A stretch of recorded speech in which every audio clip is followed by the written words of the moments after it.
It's 6 a.m. on August 1st as I record this video, and Echo VR closes its doors in just a few hours. By the time you watch this video, this futuristic arena sports title from Ready at Dawn will be offline for good. And it really sucks. Comment a mad emote down below if you agree. Echo got me thinking about other VR games we'll never be able to play due to server shutdowns.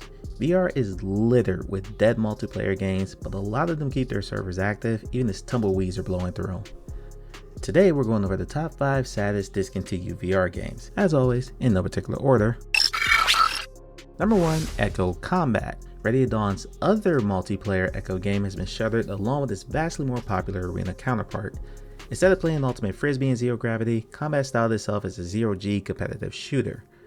Combat's lack of popularity is largely due to the fact that unlike Echo Arena, Combat was never ported to the Quest platform, and while Arena was free, Combat cost $10. I spent a lot of time reviewing all of Meta and Ready at Dawn's statements about Echo, and I kept getting the feeling that they never really intended these games to be this popular. If you look at Ready at Dawn's history, prior to Arena's release, they always had developed single-player experiences, such as the tremendous Lone Echo games. The official statement announcing the shutdown stated that they needed to free up resources for Ready at Dawn's next project.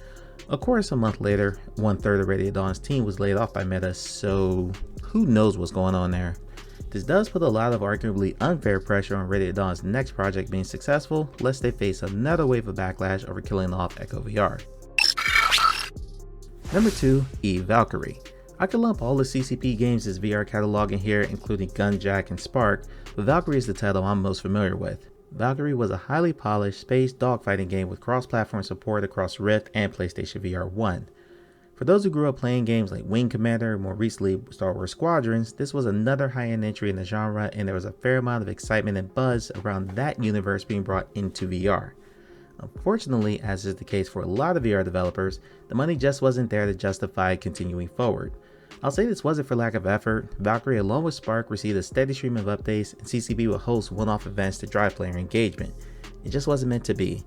CCP announced they were ceasing development on all VR projects, delisted Valkyrie, Spark, and Gunjack, and the servers were shut down for good in August of 2022. Number 3, Nerf Ultimate Championship.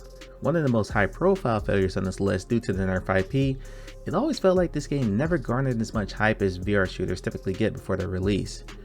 Nerf launched on Quest to general apathy, with reviews being tepid at best. It's rough to watch content creator game reviews and plainly see how bored they are playing the game. Less than a year after release, developer Secret Location announced the game will no longer be available as the entire studio was closing. So not only was the game shutting down, but the entire studio's worth of employees found themselves unemployed. While I agree the game was mid at best, it's still a massive bummer to see a big intellectual property come to VR and flop, as that deters future possibilities from other developers. Before we get to the last 2 games, I want to thank the sponsor of this video, the Live Open Mic merch store. I didn't just slap my logo on every piece available, although there is some of that. I wanted to have an assortment of fun VR designs that any virtual reality fan could be proud to show off. If you like what you see, use code MIKE, M-I-K-E, for 10% off your order. That code is good for the rest of 2023. You can get to the store via the store tab on this channel, and I'll leave a link down in the description. Number 4, Riggs Mechanized Combat League. I never understood how mech combat games haven't been massive hits for virtual reality. It feels like a perfect fit with VR's emphasis on immersion, and while they're having some decent entries like Vox Machina, World of Mechs, and Iron Rebellion, none of them have been breakout hits. Riggs was an arena-based combat game with the different mech classes you would expect in a game like this. Oddly, even though the servers were shut down in August of 2022, and the developer Guerrilla Cambridge was dissolved by Sony, you can still buy this game on the PlayStation Store as the single-player offline mode is still available. Number 5, Marvel Powers United. This co-op combat adventure was developed by Sanzaru Games, also known for Asgard's Wrath and its upcoming sequel. The best selling point for this Rift exclusive was wish fulfillment.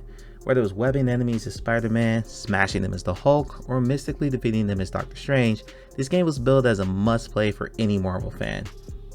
Despite that, critics and fans found the gameplay repetitive, with bland enemy AI and a weak story campaign. Instead of journeying to famed locations, every level was more or less a tower defense against waves of weak enemies or a scavenger hunt for power cells, followed by a boss fight. Even the single-player campaign was the same, simply filled in with AI bots for partners. Sanzaru abruptly pulled the plug in March 2021, delisted the game, and closing the servers. It's never fun to see a game shut down, especially if it's one you invested any amount of time in. If you enjoyed this sad trip down memory lane, let me know by liking the video, consider subscribing for more VR content, and as always, thank you for watching.